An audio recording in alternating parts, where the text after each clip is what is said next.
ಅರಸರುಗಳ ಎರಡನೆಯ ಗ್ರಂಥ ಅಧ್ಯಾಯ 18.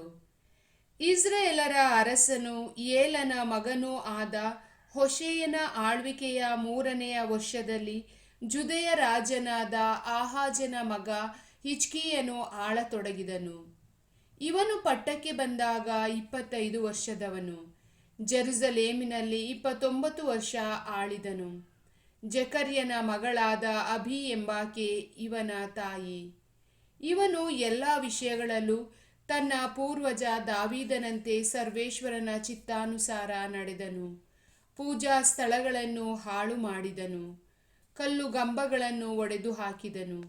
ಅಶೇರ ವಿಗ್ರಹ ಸ್ತಂಭಗಳನ್ನು ಕೆಡವಿಬಿಟ್ಟನು. ಮೋಶೆ ಮಾಡಿಸಿದ ತಾಮ್ರ ಸರ್ಪವನ್ನು ಚೂರು ಚೂರು ಮಾಡಿದನು. ಇಸ್ರಾಯೇಲರು ಅದಕ್ಕೆ ಆವರೆಗೂ ಧೂಪ ಸುಡುತ್ತಿದ್ದರು. ಅದಕ್ಕೆ ನೆಹುಷ್ಟಾನ್ ಎಂಬ ಹೆಸರಿತ್ತು. ಇವನು ಇಸ್ರಾಯೇಲ್ ದೇವರಾದ ಸರ್ವೇಶ್ವರ ಸ್ವಾಮಿಯಲ್ಲಿಯೇ ಭರವಸೆ ಇಟ್ಟಿದ್ದನು. ಯಹೂದ್ಯರಲ್ಲಿ ಇವನಿಗೆ ಸಮಾನನಾದ ಅರಸನು ಹಿಂದೆಯೂ ಅನಂತರವೂ ಇರಲಿಲ್ಲ. ಇದಲ್ಲದೆ ಇವನು ಸರ್ವೇಶ್ವರನನ್ನೇ ಹೊಂದಿಕೊಂಡು ಅವರನ್ನು ಬಿಡದೆ ಅನುಸರಿಸುತ್ತಾ ಅವರು ಮೋಶೆಯ ಮುಖಾಂತರ ಅನುಗ್ರಹಿಸಿದ ಆಜ್ಞೆಗಳನ್ನು ಕೈಗೊಂಡನು. ಸರ್ವೇಶ್ವರ ಇವನ ಸಂಗಡ ಇದ್ದುದರಿಂದ ಎಲ್ಲಿಗೆ ಹೋದರೂ ಕೃತಾರ್ಥನಾಗಿ ಬರುತ್ತಿದ್ದನು. ಇವನು ಅಸ್ಸೀರಿಯದ ಅರಸನಿಗೆ ವಿರುದ್ಧ ದಂಗೆ ಎದ್ದು ಸ್ವತಂತ್ರನಾದನು. ಗಾಜಾ ಪ್ರಾಂತ್ಯದವರೆಗೆ ವಾಸವಾಗಿದ್ದ ಫಿಲಿಸ್ಟಿಯರನ್ನು ಸೋಲಿಸಿ ಕಾವಲುಗಾರರ ಗೋಪುರವಿದ್ದ ಚಿಕ್ಕ ಹಳ್ಳಿ ಮೊದಲುಗೊಂಡು ಕೋಟೆ ಕೊತ್ತಲುಗಳುಳ್ಳ ಮಹಾನಗರದವರೆಗೂ ಎಲ್ಲ ಊರುಗಳನ್ನು ಹಾಳು ಮಾಡಿದನು. ಇಸ್ರಾಯೇಲರ ಅರಸನು ಏಲನ ಮಗನೂ ಆದ ಹೋಶೇಯನ ಆಳ್ವಿಕೆಯ 7ನೆಯ ವರ್ಷದಲ್ಲಿ, ಅಂದರೆ ಹಿಜ್ಕೀಯನ ಆಳ್ವಿಕೆಯ 4ನೆಯ ವರ್ಷದಲ್ಲಿ, ಅಸ್ಸೀರಿಯದ ಅರಸನಾದ ಶಲ್ಮನೇಸರನು ಸಮಾರ್ಯಕ್ಕೆ ವಿರುದ್ಧ ದಂಡೆತ್ತಿ ಬಂದಿದ್ದನು. 3 ವರ್ಷಗಳವರೆಗೂ ಅದಕ್ಕೆ ಮುತ್ತಿಗೆ ಹಾಕಿದ್ದನು. ಅದು ಅವನಿಗೆ ಇಸ್ರಾಯೇಲರ ಅರಸನಾದ ಹೋಶೇಯನ ಆಳ್ವಿಕೆಯ 6ನೆಯ ವರ್ಷದಲ್ಲಿ ಸ್ವಾಧೀನವಾಯಿತು. ಅವನು ಇಸ್ರಾಯೇಲರನ್ನು ಸೆರೆಹಿಡಿದು ಹಲಹು, ಹಾಬೋರ್ ನದಿ ಇರುವ ಗೋಜಾನ್ ಪ್ರಾಂತ್ಯ, ಮೇದ್ಯರ ಪಟ್ಟಣಗಳು ಇವುಗಳಿಗೆ ಕಳುಹಿಸಿದನು.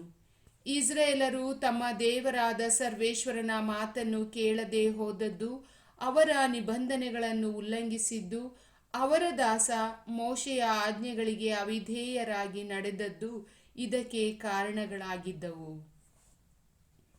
ಅರಸ ಹಿಜ್ಕೀಯನ ಆಳ್ವಿಕೆಯ 14ನೆಯ ವರ್ಷದಲ್ಲಿ ಅಸ್ಸೀರಿಯದ ಅರಸನಾದ ಸನೇರೀಬನು ಬಂದು ಜುದೆಯ ಪ್ರಾಂತ್ಯದ ಸುಭದ್ರ ಪಟ್ಟಣಗಳನ್ನೆಲ್ಲ ಸ್ವಾಧೀನ ಮಾಡಿಕೊಂಡನು. ಆಗ ಜುದೆಯದ ಅರಸನಾದ ಹಿಜ್ಕೀಯನು ಲಾಕೀಷಿನಲ್ಲಿದ್ದ ಅಸ್ಸೀರಿಯದ ಅರಸನ ಬಳಿಗೆ ದೂತರನ್ನು ಕಳುಹಿಸಿ, ನಾನು ಅಪರಾಧಿ, ತಾವು ನನ್ನನ್ನು ಬಿಟ್ಟು ಹೋಗಬೇಕು, ತಾವು ನನಗೆ ವಿಧಿಸಿದಷ್ಟನ್ನು ಕೊಡುತ್ತೇನೆ ಎಂದು ಹೇಳಿ ಕಳುಹಿಸಿದನು.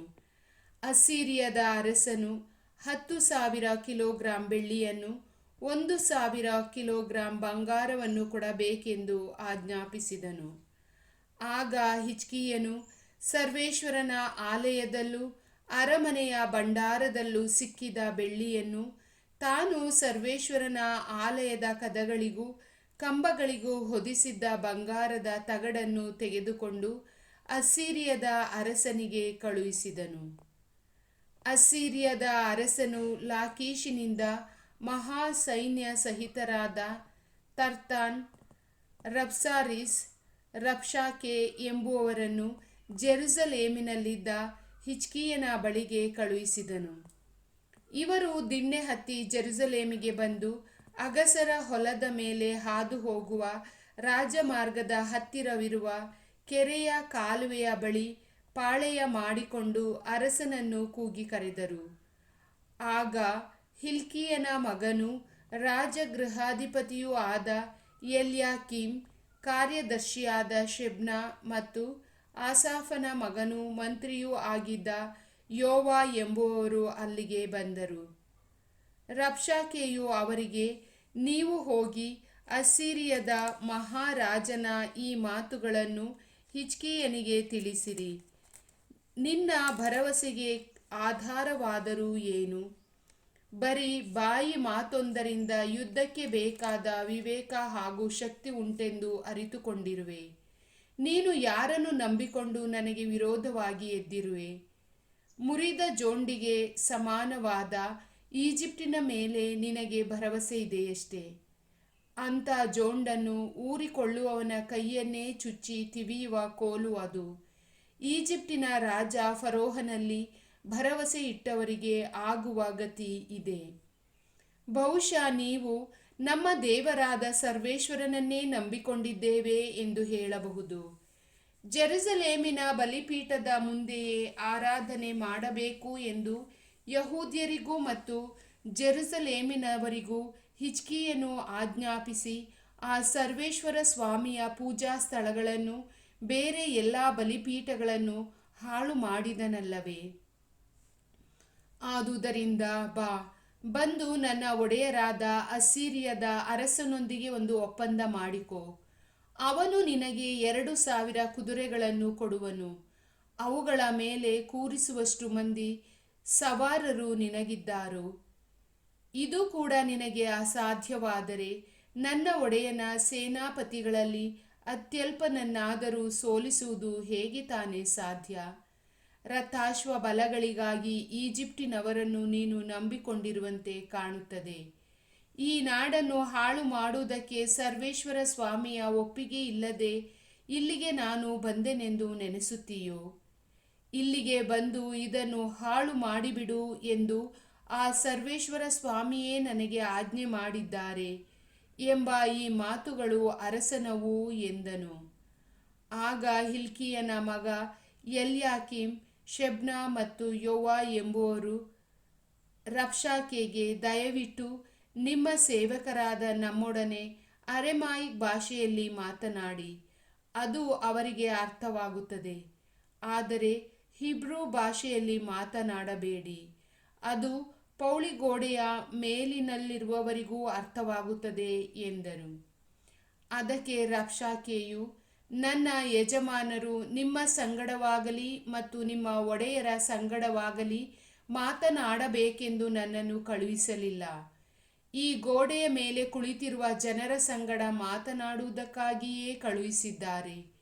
ಈ ಜನರು ನಿಮ್ಮೊಡನೆ ಇದ್ದರೆ ನಿಮ್ಮ ಹಾಗೆ ಇವರೂ ಕೂಡ ತಮ್ಮ ಸ್ವಂತ ಮಲಮೂತ್ರವನ್ನು ತಿಂದು ಕುಡಿಯಬೇಕಾಗುತ್ತದೆ ಎಂದು ಉತ್ತರ ಕೊಟ್ಟನು. ಬಳಿಕ ಆ ದಳಪತಿಯು ಆ ಗೋಡೆಯ ಮೇಲೆ ನಿಂತಿದ್ದವರನ್ನು ಉದ್ದೇಶಿಸಿ ಹಿಬ್ರೂ ಭಾಷೆಯಲ್ಲಿಯೇ, ನೀವು ಅಸ್ಸೀರಿಯದ ರಾಜಾಧಿರಾಜನ ಮಾತನ್ನು ಕೇಳಿರಿ. ಹಿಜ್ಕೀಯನ ಮಾತನ್ನು ಕೇಳಿ ಮೋಸ ಹೋಗಬೇಡಿ. ನಿಮ್ಮನ್ನು ಬಿಡಿಸಲು ಅವನಿಂದಾಗದು. ಹಿಜ್ಕೀಯನು ನಿಮಗೆ, ಸರ್ವೇಶ್ವರ ಸ್ವಾಮಿಯಲ್ಲಿಯೇ ನಂಬಿಕೆಯಿಡಿ, ಅವರು ನಿಮ್ಮನ್ನು ಹೇಗಾದರೂ ಮಾಡಿ ರಕ್ಷಿಸುವರು. ಈ ಪಟ್ಟಣವು ಅಸ್ಸೀರಿಯದ ರಾಜನ ವಶವಾಗುವುದಿಲ್ಲ ಎಂಬುದಾಗಿ ಹೇಳಿದರೆ ಅವನಿಗೆ ಕಿವಿಗೊಡಬೇಡಿ, ಒಪ್ಪಿಕೊಳ್ಳಬೇಡಿ. ಅಸ್ಸೀರಿಯದ ಅರಸನಾದ ನನ್ನ ಮಾತನ್ನು ಕೇಳಿ ನನ್ನೊಡನೆ ಒಪ್ಪಂದ ಮಾಡಿಕೊಂಡು ನನ್ನ ಆಶ್ರಯವನ್ನು ಸೇರಿರಿ. ಆಗ ನಿಮ್ಮಲ್ಲಿ ಪ್ರತಿಯೊಬ್ಬನು ತನ್ನ ತನ್ನ ಅಂಜೂರ ಮರದ ಹಾಗೂ ದ್ರಾಕ್ಷಾಲತೆಯ ಹಣ್ಣುಗಳನ್ನು ತಿನ್ನುವನು, ತನ್ನ ಬಾವಿಯ ನೀರನ್ನೇ ಕುಡಿಯುವನು. ಸ್ವಲ್ಪ ಕಾಲವಾದ ನಂತರ ನಾನು ಬಂದು ನಿಮ್ಮನ್ನು ಇನ್ನೊಂದು ನಾಡಿಗೆ ಕರೆದುಕೊಂಡು ಹೋಗುವೆನು. ಅಲ್ಲಿ ಧಾನ್ಯ, ದ್ರಾಕ್ಷಾರಸ, ಆಹಾರ, ದ್ರಾಕ್ಷಿ ತೋಟ, ಎಣ್ಣೆ ಮರ, ಜೇನುತುಪ್ಪ ಸಮೃದ್ಧಿಯಾಗಿರುವುವು. ನಿಮ್ಮ ನಾಡಿಗೆ ಸರಿ ಸಮಾನವಾಗಿರುವುವು. ನೀವು ಸಾಯುವುದಿಲ್ಲ, ಬದುಕುವಿರಿ. ಸರ್ವೇಶ್ವರ ನಮ್ಮನ್ನು ರಕ್ಷಿಸುವರು ಎಂಬ ನಂಬಿಕೆಯನ್ನು ಹಿಜ್ಕೀಯನು ನಿಮ್ಮಲ್ಲಿ ಮೂಡಿಸದಂತೆ ಎಚ್ಚರಿಕೆಯಾಗಿರಿ. ಯಾವ ರಾಷ್ಟ್ರದ ದೇವರುಗಳು ತಾನೇ ಅಸ್ಸೀರಿಯದ ಅರಸನ ಕೈಯಿಂದ ತಮ್ಮ ನಾಡನ್ನು ಬಿಡಿಸಿಕೊಂಡಿದ್ದಾರೆ? ಹಮಾತ್, ಅಫಾದ್, ಸಫರ್ವೈಮ್, ಹೇನ್, ಯುವಾ ಎಂಬ ಊರುಗಳ ದೇವರುಗಳು ಏನಾದರೂ? ಅವರು ಸಮಾರ್ಯವನ್ನು ನನ್ನ ಕೈಯಿಂದ ತಪ್ಪಿಸಿ ಬಿಡಿಸಿಕೊಂಡಾರೋ? ಯಾವ ರಾಷ್ಟ್ರದ ದೇವರುಗಳು ತಮ್ಮ ನಾಡನ್ನು ನನ್ನ ಕೈಯಿಂದ ಬಿಡಿಸಲಾಗದೆ ಹೋದ ಮೇಲೆ ಜೆರುಸಲೇಮನ್ನು ನನ್ನ ಕೈಗೆ ಸಿಗದಂತೆ ತಪ್ಪಿಸಿ ಕಾಪಾಡಲು ಸರ್ವೇಶ್ವರನಿಗೆ ಸಾಧ್ಯವೋ ಎಂದು ಕೇಳಿದನು. ಆ ಸೇನಾಧಿಪತಿಗೆ ಯಾವ ಉತ್ತರವನ್ನೂ ಕೊಡಬಾರದೆಂದು ಅರಸನು ತನ್ನ ಪ್ರಜೆಗಳಿಗೆ ಆಜ್ಞಾಪಿಸಿದ್ದರಿಂದ ಅವರು ಏನನ್ನೂ ಹೇಳದೆ ಸುಮ್ಮನಿದ್ದರು. ಬಳಿಕ ಹಿಲ್ಕೀಯನ ಮಗನೂ ರಾಜಗೃಹಾಧಿಪತಿಯೂ ಆಗಿದ್ದ ಎಲಾಕೀಮ್, ಕಾರ್ಯದರ್ಶಿ ಶೆಬ್ನ, ಆಸಾಫನ ಮಗನೂ ಮಂತ್ರಿಯೂ ಆಗಿದ್ದ ಯೋವ ಎಂಬುವವರು ಸಿಟ್ಟಿನಿಂದ ತಮ್ಮ ಬಟ್ಟೆಗಳನ್ನು ಹರಿದುಕೊಂಡು ಅರಸ ಹಿಜ್ಕೀಯನ ಬಳಿಗೆ ಬಂದು ಅವನಿಗೆ ರಬ್ಷಾಕೆಯ ಮಾತುಗಳನ್ನು ತಿಳಿಸಿದರು. ಪ್ರಭುವಿನ ವಾಕ್ಯ.